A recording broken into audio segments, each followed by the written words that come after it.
Hello, everybody. Welcome back to another episode of Vegan Proteins Muscles by Brussels Radio. My name is Danny. And I'm 𝐾𝐨𝐧'𝐭. And this is episode 156. Thanks so much for tuning in to another episode. Hope y'all are doing well. As per your requests, you ask, and we responded. We are doing these episodes, recording them right before they air, more or less, because you get to find out more about what we're thinking and what we're doing. We just got back from the LA Fit Expo about a week or two ago. I don't remember. I lose track of time. But it was pretty, well, I don't know. LA was miserable, honestly. The rain and...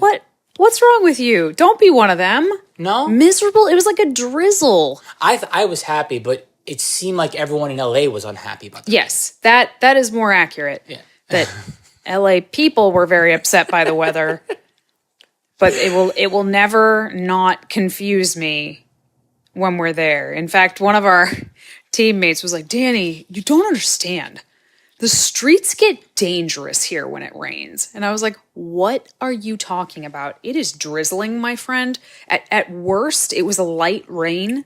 He was like, there's no drainage like you guys have back east. I was like, there is not drainage everywhere here either. Like, do you mean it's dangerous because people don't know how to drive in the rain? And he was like, yeah. And I was like, I don't even think you have to drive differently in the rain. Like, turn on your windshield wipers. That's the difference, right? More or less. Come on. I don't know. But otherwise, LA was a blast. Got to hang out with some cool people. I recorded a What I Eat in a Day video while we were there. Alice recorded a What I Eat in a Day video while we were there. That one's not live yet, but she's also on prep and was like 2 weeks out. So, two different situations in those videos. In LA, will you find a gym that has a professional DJ? Yes, we did find a very cool gym called 𝐶𝐸𝐬𝐫 that literally was like a nightclub. I love it. Dark with crazy lights and intense nightclub music. I don't know how I feel about the way you're looking at me. Did you actually enjoy this? Were you a little... Yeah? Yeah, I liked it. Okay. It was very, very different. I did hurt myself, though, there the day before. Well, the day we flew back. Yeah. They had like a suitcase squat machine, and we needed a hack squat, but they were all taken, and I didn't want to wait around. We had a flight to catch, and I was like, oh, they have this suitcase squat machine. Let me test it out with no weight on that sucker whatsoever. But because you had to put your feet in like just so of a place, and I had never used it before, just doing a few reps of it, it didn't like hurt right away. It was one of those things that like as the minutes passed, I was like, uh-oh, something has occurred in my low back. But it's okay because we just had a 6-hour flight immediately after that. It was no big. Yeah. One of my favorite, and I'll stop because we could go on and on and on. One of my favorite highlights was the MC now at the Healthy Living Pavilion. I thought he was hysterical. He did such a good job promoting that area. It's hard because although these events are high traffic, everyone's there just running around booth to booth to booth. And so there's these stages where you could be like the biggest celebrity or the most well-known or the most sought-after person presenting, but there'd be like 3 people in the audience. Yeah. So you like literally have to pull people away because they're just paying attention to everything all over the place. But we had a decent showing for our cooking demos and our talks, and it was because the MC, I thought he was hysterical. He was hysterical. Why can't I remember his first name right now? I don't know. It's escaping me, but he's Austrian, Yeah. so he's a big muscle guy, and it sounds like Arnold is, MCing for you. It's just Ronald Rowand. That sounds familiar. I just something like remember that. him from his work and whatnot, but it was fun. It was a good event. It was a good turnout. I think it was a good showing for Vegan Strong and veganism in general. And hopefully we'll be doing it again next year.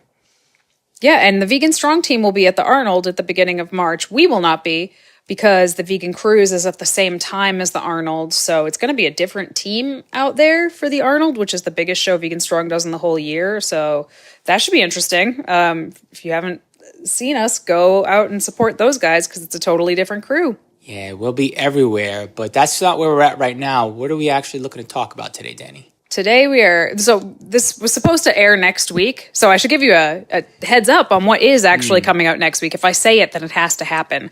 That Netflix documentary, You Are What You Eat, that's what we were supposed to be recording today, was like our reaction to that, but I still haven't seen the whole thing, and neither has 𝐾𝐨𝐽, so figured we should probably watch it in its entirety before we talked about what we thought about it to you guys, but I know that's been highly requested, so that will be coming next Tuesday.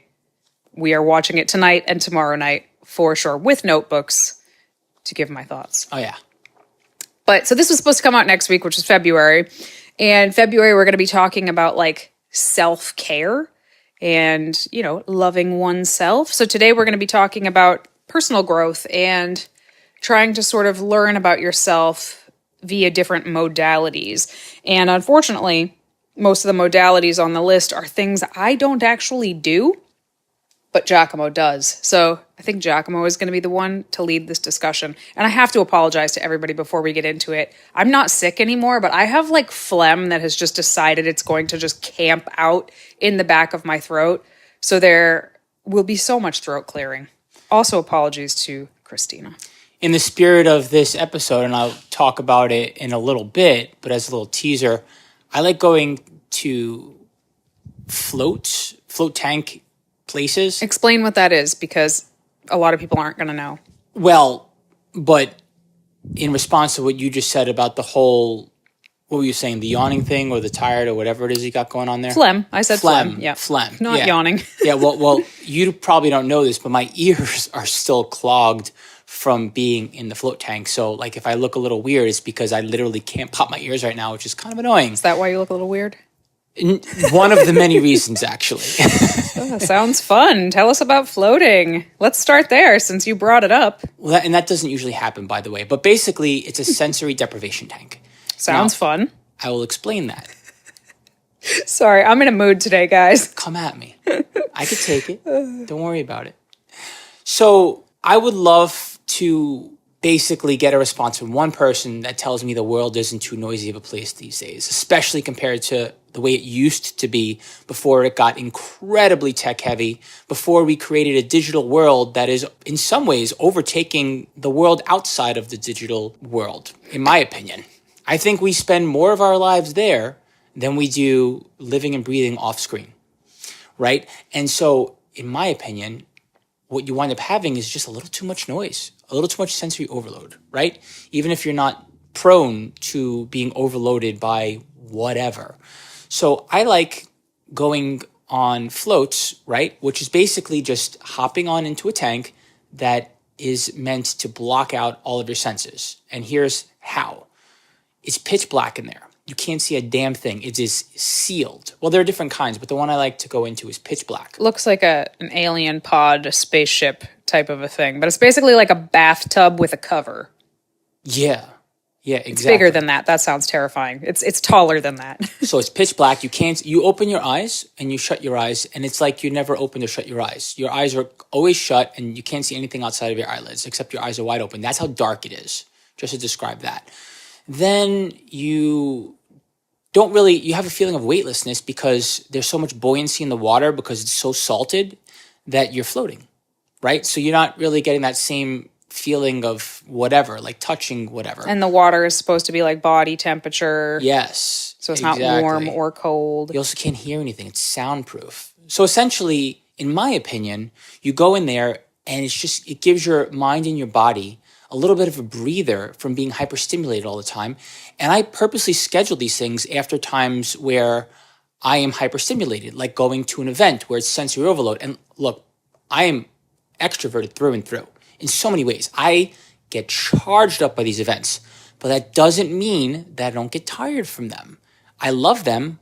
I gain energy from talking to people and hanging out, but I also need to take a little bit of a break from my body and my mind. So whether you're an introvert, an extrovert, whatever it is, in my opinion, it's a really nice way, especially if you have access to one, go check it out, to just give your body and mind a break, and you could just sit with yourself silently with your thoughts, or thoughtless, really, and just relax. And it is honestly one of the most relaxing things, and it is part of one of the things that I do to take care of myself. How long are you in there?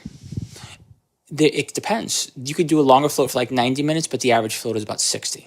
Okay. Yeah. And do you like meditate while you're in there? I do. The very first thing I do is I go through my typical meditation sequences. I pick a couple sequences and I act them out on my own, and that shuts me down. And then I wind up just sitting with whatever thoughts are popping up or whatever I go in there intentionally wanting to focus on. And then after the fact, I do a little bit of breath work and a little bit of stretching, because I find that once my body's able to relax that much, I'm able to stretch a little better. You stretch in the tank? I sure do. Well, think about it. If your body's always tense because you're sitting at your desk, or like you're anxious throughout the day or worried about whatever, you're tense. It's harder to loosen up your body. By the time you're like ready to not be tense, you're done. So when I go in there, my whole body's relaxed. Now when I stretch, everything loosens up. So you're like stretching lying down in the water? Well, sometimes I sit up. That is so weird to me. Yeah. Well, I mean, everybody, you do whatever you want to do. You just took me by surprise there with that little bit. Yeah, absolutely. So you don't have to get all like spiritual about it. You don't have to get all whatever. This is super therapeutic. It could just be as simple as like, I'm going in there, I'm relaxing my body, I'm just focusing on having an hour of inner peace, if you will. And now my body's nice and relaxed, and I'm just going to stretch it a little bit. And I come out of there, Danny, and I swear to you, I am relaxed physically from head to toe. It is one of the best feelings ever. So interesting to me. So I've actually done this. I've done it twice, I think, in my life, many years ago, like over 10 years ago. But I think I remember, please correct me if I'm wrong, didn't you have a complete and utter freak out the first time you were in one? That was you. No. I had like a weird out-of-body experience that felt like I was on drugs or something. I was under the impression, 𝐬𝐿𝐫 was doing one in the room next to me. I thought we were like communicating telepathically. No, I was not actually on drugs, but I was like, what is happening? I didn't freak out. I thought it was kind of cool. And then I realized like, oh, I was basically like mentally hallucinating or something. Yeah, I don't know. Just, I didn't dislike it. But I was like, this is really expensive to lie in a bathtub. But, lots of other people have gained much from this situation. Would like you go 𝐬𝐿𝐫. into a sauna? Would you go into a steam room? Yeah, but I wouldn't pay $60 an hour to do either of those things. But it's like that, but your own private room, and it's super, super duper quiet.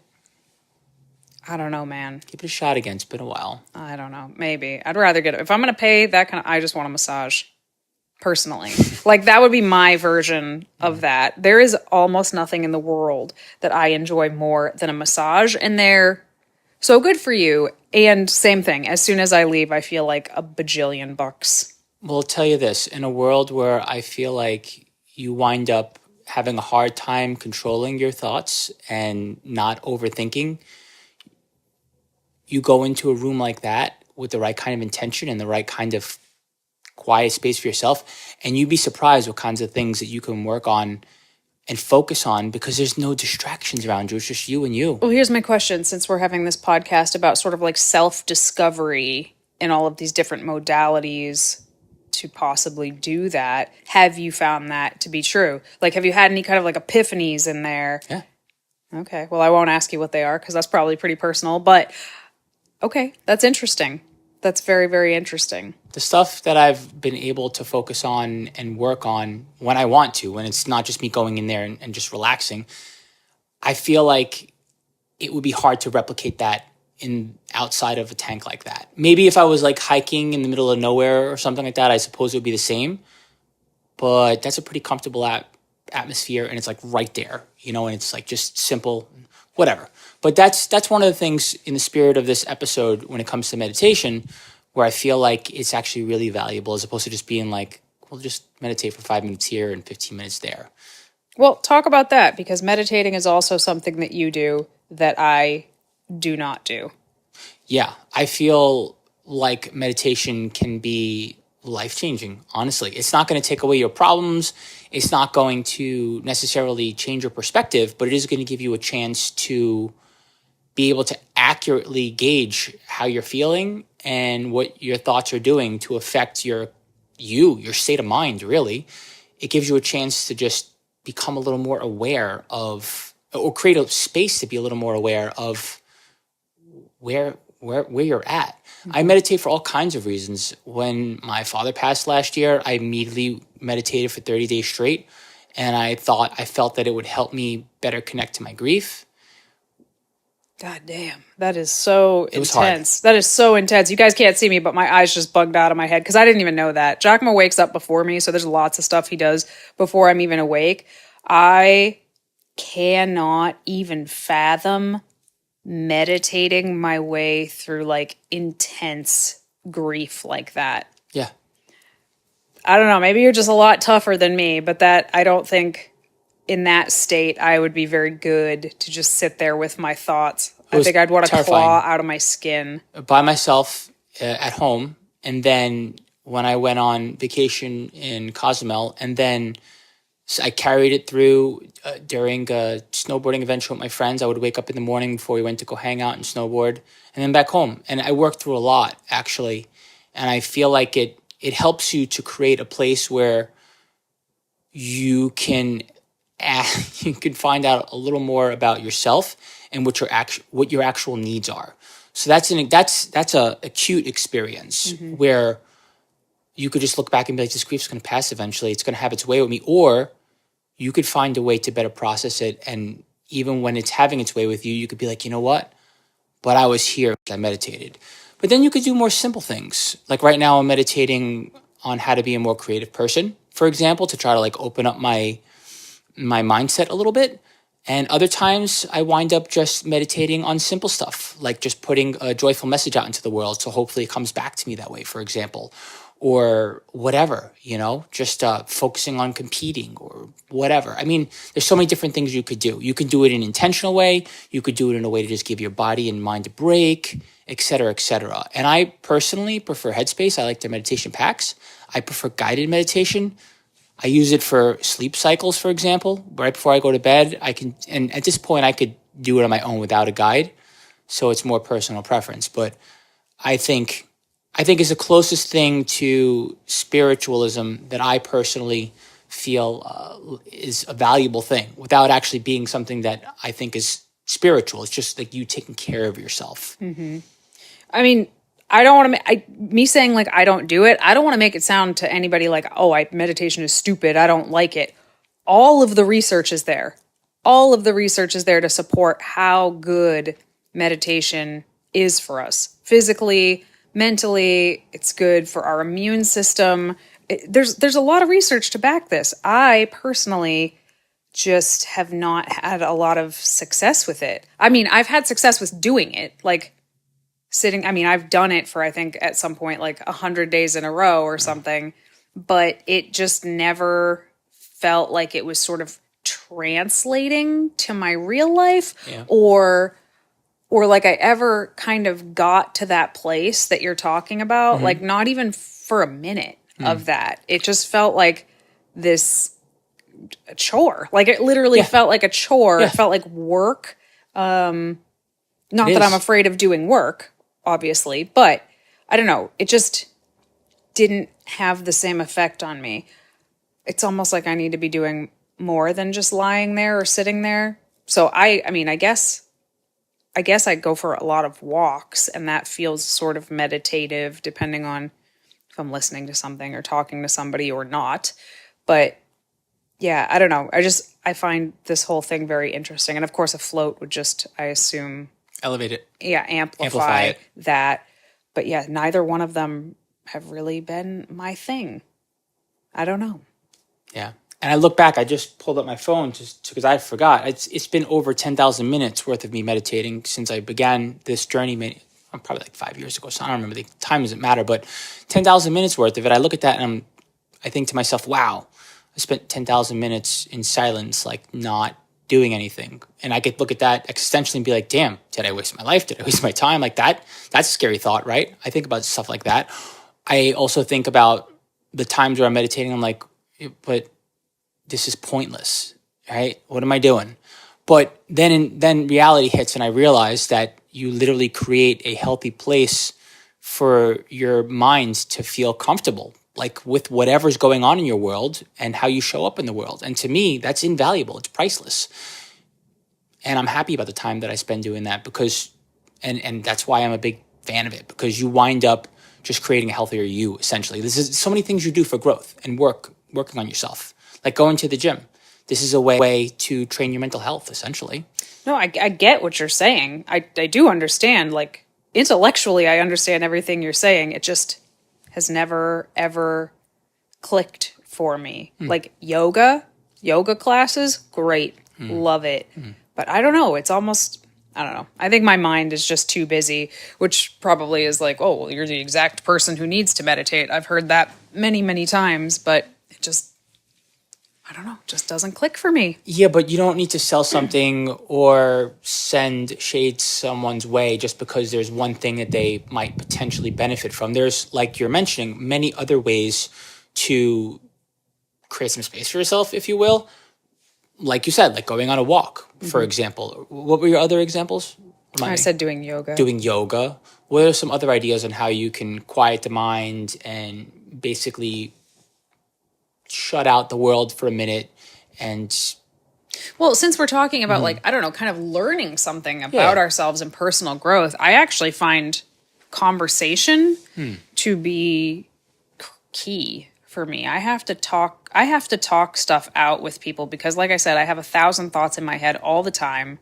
And it's hard sometimes for me to pick out what's sort of like real or helpful and what is just like stupid BS chatter. But when I have a conversation with somebody, they probably wouldn't know that from talking to me because I think I'm able to articulate a lot of what I mean when I talk to somebody. So, you know, it's got to be the right somebody, but that's always really helpful for me. Actually going on a drive and just listening to music is one of my absolute favorite things to do. And I feel like, again, my brain sort of sorts itself out in those moments a lot. And I actually think it's because I'm driving. So it's almost like I have to be doing something else in order for my brain to sort of be quiet and make sense. Like everything I just said, I'm doing something else. I'm walking, I'm doing yoga, I'm driving a car. And like, then all of a sudden I'm like, oh, that's what I'm thinking. That's what I actually want to do in this situation. So I don't know. Why does any of this even matter? Like, we're a fitness podcast. Like, why does this matter? well, think about it. Your emotional health, your mind, all of that affects how your body responds and reacts to your training, how your body processes and digests food. But, you know, it also affects, what am I thinking? I'm losing my thought here. It affects the choices that you make.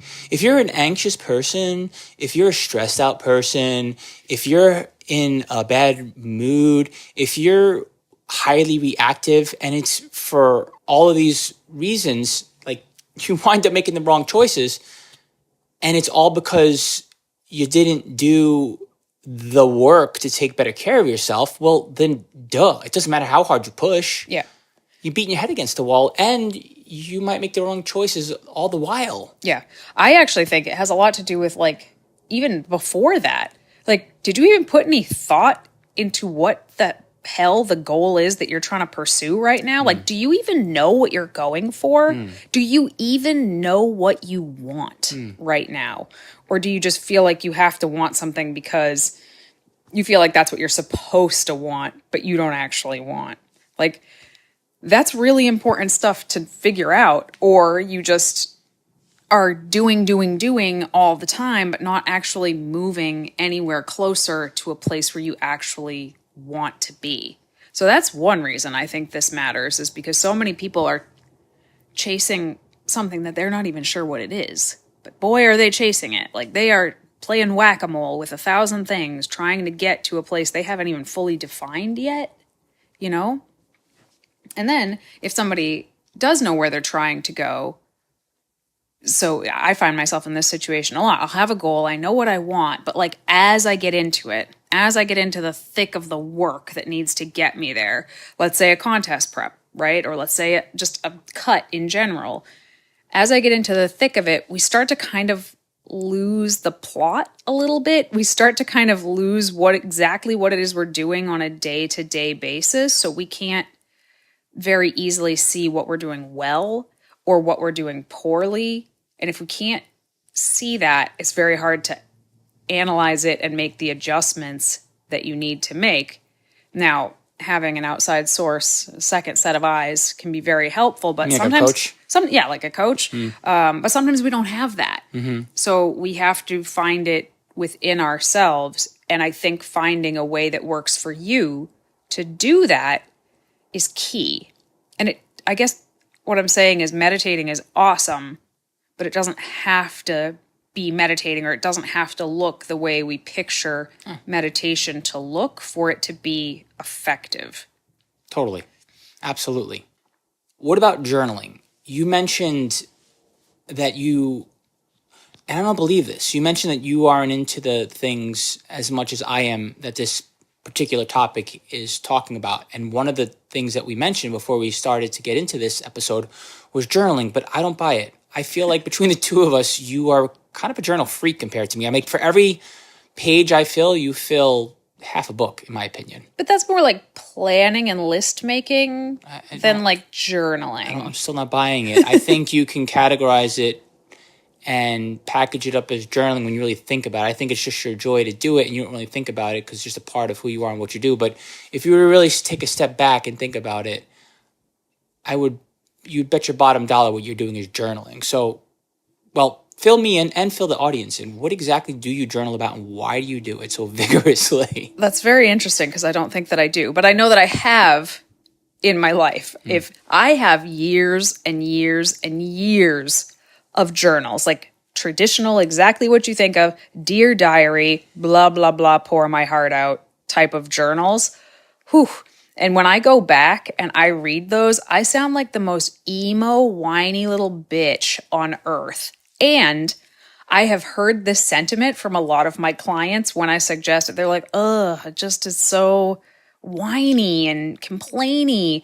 And I think that that's totally normal. Like, we don't have the best day ever and go, ugh, I need to pour this out onto the page. That we only really do that when something tough is going on, when something dark is going on. So unfortunately, when you look back, it looks like you just have a book. Like, you just look back and you're like, oh, I'm the whiniest person on earth, when that probably wasn't true. This is the collection of probably your worst days of the year. So a lot of people are driven away from journaling for that reason. I am simply driven away from reading those journals. I've gone back a couple times to read them and just been like, ugh, gross.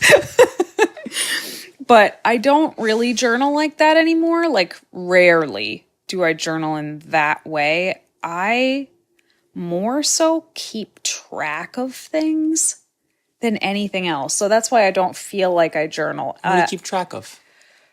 I keep track of a lot of health metrics. Like?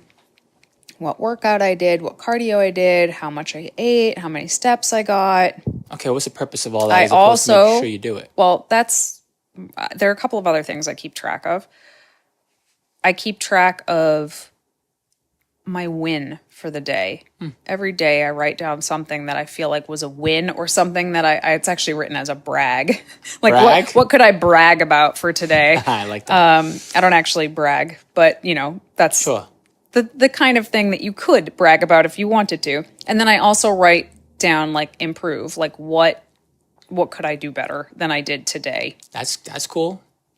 And then I actually just write down, literally, it's like a 2 to 3 inch square that I fill in that is just a synopsis of my day. What did I actually do that day? Oh, nice. Mm-hmm. Do you wind up auditing that stuff to think about, well, how you want to do things differently as opposed to just being stuck in a routine? I don't understand the question. Well, meaning, like, if that were me, I would want to look back over the course of, say, a couple weeks or a couple months and be like, how am I doing things? I wouldn't want to feel like a hamster in a wheel that felt accomplished because I kept turning and being in my routine. I would want to make sure that the patterns that I established were the right ones for me and for my goals. Well, yeah, mostly looking back at the improve. Actually, if it's the same thing every time, then I don't think I'm doing this very well. Like, I need to actually focus on it. But also at the beginning of the year, I set all of these goals, right? So each week I look back and see how the week went on the whole. Each month I look back at how the month went on the whole. Am I doing the things that I need to be doing in order to reach these goals I set for the year or the quarter or whatever? So my journaling is not so much about feelings anymore, Right, as much as it is about just, like, things. I guess. But I do keep track of stuff that I'm grateful for on my phone, and I also keep track of the highlights of my day. So not a brag, but my highlights reel is usually more pictures than actual writing.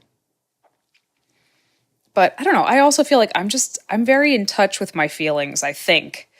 So I don't Just really don't keep track of them. yeah, I don't really feel the need to like write them down, but I actually think that's probably a good sign, probably in a pretty good place. Could be. You're bringing me to the thing that I want to add to this conversation over here, because I noticed it, and in the spirit of journaling by tracking as opposed to like writing out your life story.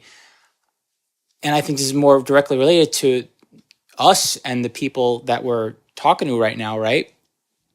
More into like growth and improvement. That I noticed in the health app in Apple, they started to create a whole mental health section called State of Mind, right? And I just started this, so I can't really assess or analyze the data.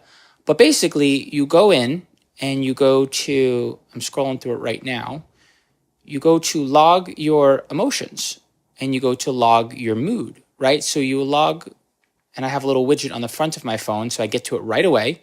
See that? Log an emotion or mood, right? And I can express how I feel right now or how I felt overall for the day. And it has a series of words that can indicate negative and positive feelings, whatever. And you put them all out there and it plots them on a graph. And then it's tied into all the other data that you've been logging on your phone. So like when I meditate, for example, or when I train, all that stuff that the phone automatically collects for me, it ties it into the graph.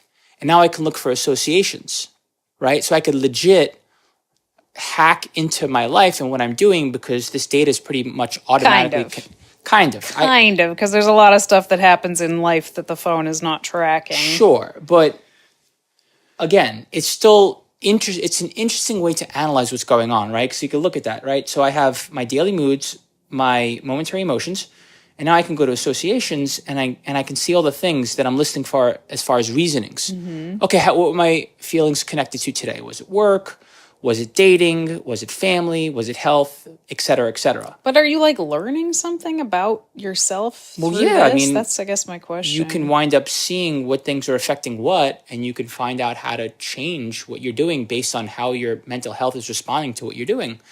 Again, I've just started doing this for the past month, and so it's a little new for me. I can't really speak to what it's going to do, but I'm super curious to see where the data takes me. And as well as life factors, again, like meditation, sleep, et cetera, how much time I'm spending in daylight as opposed to being behind my screen. All these things are going to affect. How does it know that? How does it know that you were in daylight? Everything. I don't know how I feel about this. But anyways, that's my little science experiment on myself with the data that my phone's already collecting on me anyway. Yeah, I mean, I like collecting data. I think it's very interesting. I have to write it down. 𝐬𝐿𝐫𝐽 thinks this is probably what you mean when you say I journal so much, this, that, or the other. Like, I am always writing stuff down, like, with a pen.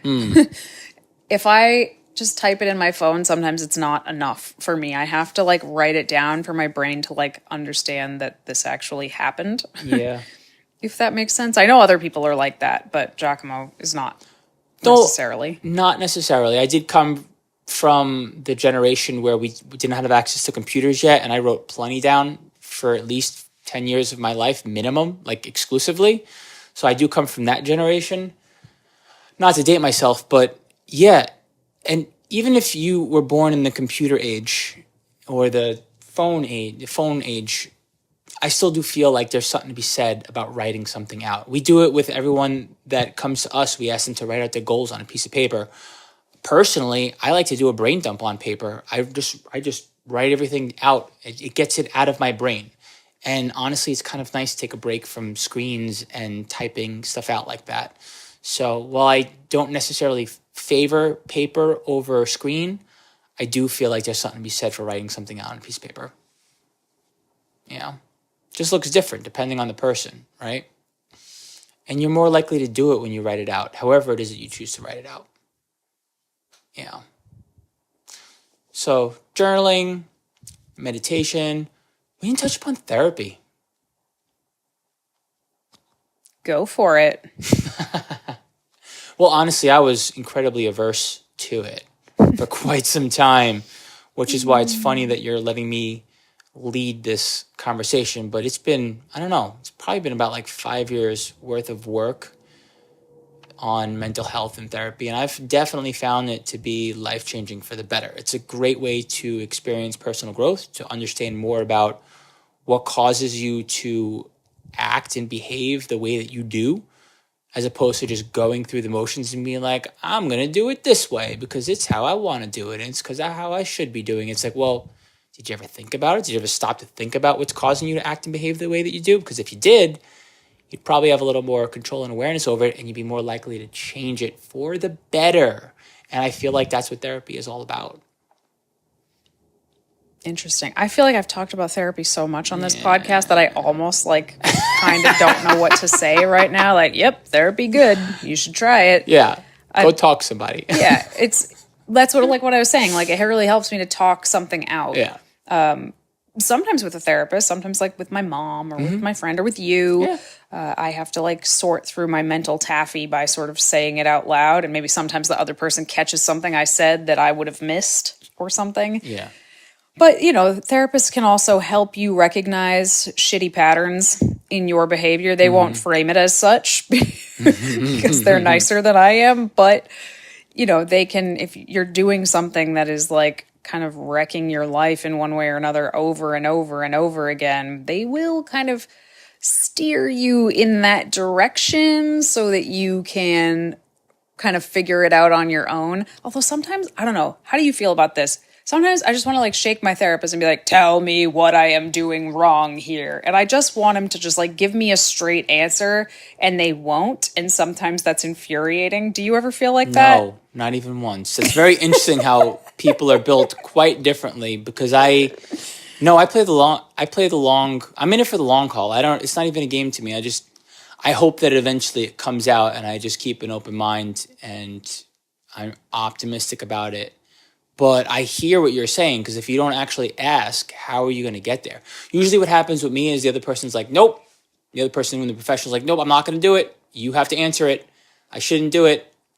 And they're just like patiently waiting for you to get to where they already think you should be getting to. And it's just like, if anything, they want to shake the crap out of you, because it's your thought process. They're not there to tell you what to do.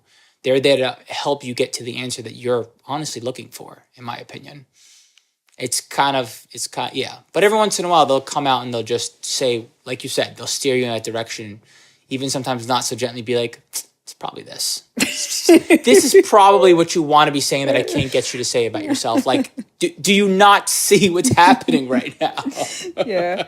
It's a really interesting process. But I also think like it super, super, super depends on the person, because that's like a lot of power you're giving somebody. Yeah, like a lot of power. Seriously. So you have to kind of be a little bit of a skeptic, yes, for one. But also, feel it out. Trust your gut. If this doesn't feel like the right person, it's probably not for you. You should watch that show. What was it called? Which one? The Shrink Next Door. I knew it. That's what I was thinking too. The Shrink Next Door, based on a true story. Absolutely fascinating. I think it's on Apple TV, and it's starring Paul Rudd and Will Ferrell. So like you can't go wrong. But it's based on a true story, and illustrates why you should not give your therapist too much power, I guess. So anyways, we could talk about this forever. This is literally what we do. We work with people one-on-one, and we get our hands into their lives, and we help them grow. That's the part of our coaching that is more lifestyle-based. And it doesn't matter if you're a pro athlete who is looking to win and be at the top. It doesn't matter if you're someone who's not even necessarily interested in performance or sports, or even being super active, but you want to be healthier and more fit, or someone in between.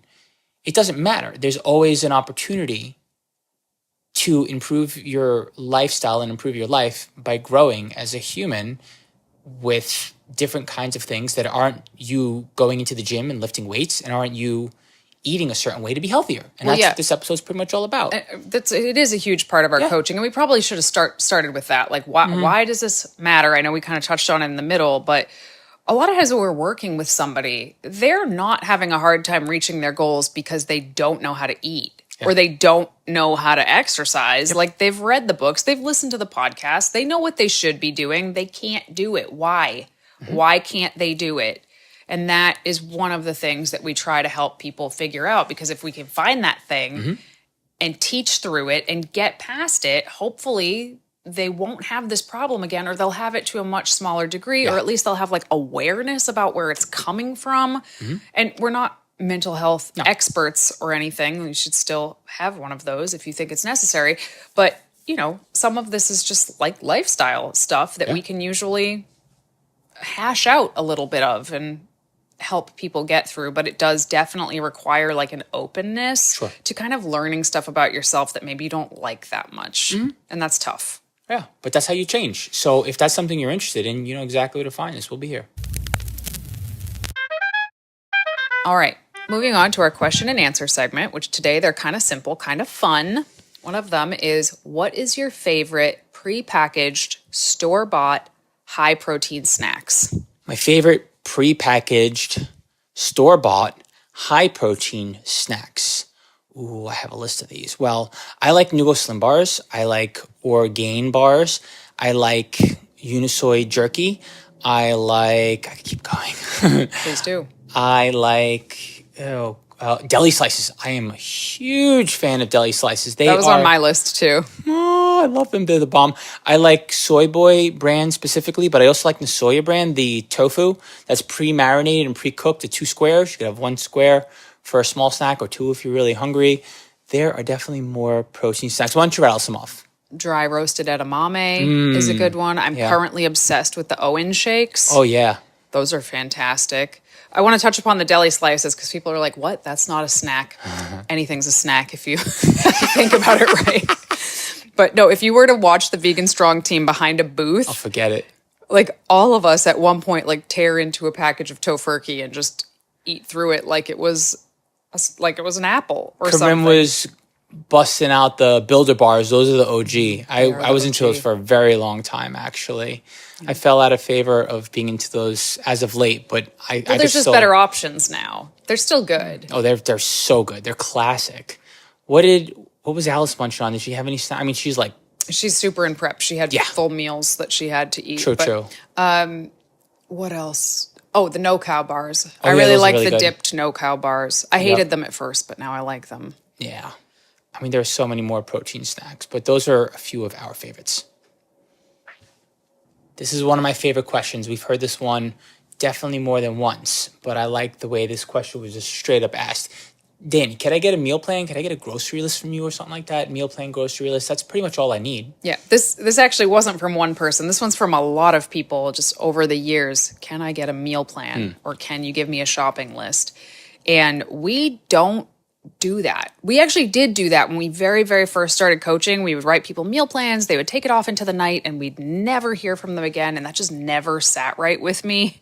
I was like, to this day, he's still eating that same meal plan. So we don't do that, but what we do is every single month we write a brand new meal plan for all of our members. So it's one meal plan that all the members get. We try to keep it seasonal. We try to keep it to like the holidays. And they're anywhere from like 1800 to 2,000 calories with about 120-ish grams of protein in all of the meal plans. And what I really like about them is not only are there tips for how to pair this meal plan up or pare it down, because maybe you need more than 2,000 calories, maybe you need fewer than 1,800 calories. There's tips on how to do that in there. But there's recipes for everything, and there's also a shopping list to create a full week's worth of the meal plans. And the longer you are one of our clients or a member with us, the more meal plans you collect. So you can just rotate through them. And a lot of thought goes into these. And not to say, oh, everything in this meal plan is magic. It's just these are great recipes that help you hit the bill for high protein vegan diet of like a pretty moderate calorie range. And you get a new one every month. So yeah, but more important than that, and yes, you could easily just be like, I don't want to think, I don't want to learn, I just want to do. I could just do this, this, and this. I want to eat a little more, a little less, and I want these exact recipes. Sure, that sounds phenomenal. Love the idea. That being said, they're so well crafted like that, and not to sound, it's whatever, but it's true. They're so well crafted. that would eat without even having to think about it. You wind up intuitively learning how to, did you say pair up or pair down? Is that how you worded pair it? up or pair down. Right. So in other words, beef something up or trim it down, whatever. Add, remove foods. You learn how to add and remove portions and types of ingredients and swap portions with different kinds of foods and ingredients with things that you make on your own that don't have anything to do with the recipes that are created for you here. So you actually learn how to do it, which is great. Yeah, you can also mix and match the recipes. Also, all of our clients in our app have access to nearly 200 recipes, most of them high protein vegan recipes, and they all have the macros, of course, listed. So like, our members and our fat loss challengers and our muscle building challengers and all of our one-on-one clients, they have access to a lot of resources that are not made public to everybody else. So definitely not to brag. We will take good care of those. I'll brag. Over here. I'll brag. If you're listening to this, you might as well. But actually today was the first day, or is the first day, we're recording this on Monday, is the first day of our Fat Loss Challenge intro week. So technically the introduction week has started, but this is like the prep week for everybody to get their pictures and measurements and questionnaires and stuff in. So if you're hearing this on Tuesday and you want in on this, like it has to be now. Because next Monday, the 4th or the 3rd of February, I forget the exact day, that's when it starts, and then absolutely nobody can be taken after that point. So. Yeah, and we're not going to run on the challenge for a while. And if for some reason you're not interested in a challenge and you're not ready for that, come be a member with us and you still get access to a lot of these resources. Yeah, we have several levels of coaching depending on where somebody's at, like with their goals or financially. So, reach out to us. We have options. All right, everybody, thanks so much for tuning in to another episode of Vegan Proteins, Muscles by Brussels Radio. Stay in touch with us at Vegan Proteins and at Muscles by Brussels on the socials, or shoot us an email by hitting the contact button on veganproteins.com. Once again, my name is 𝐬𝐮𝐬𝐫𝐞. And I'm Danny. We'll talk to you soon.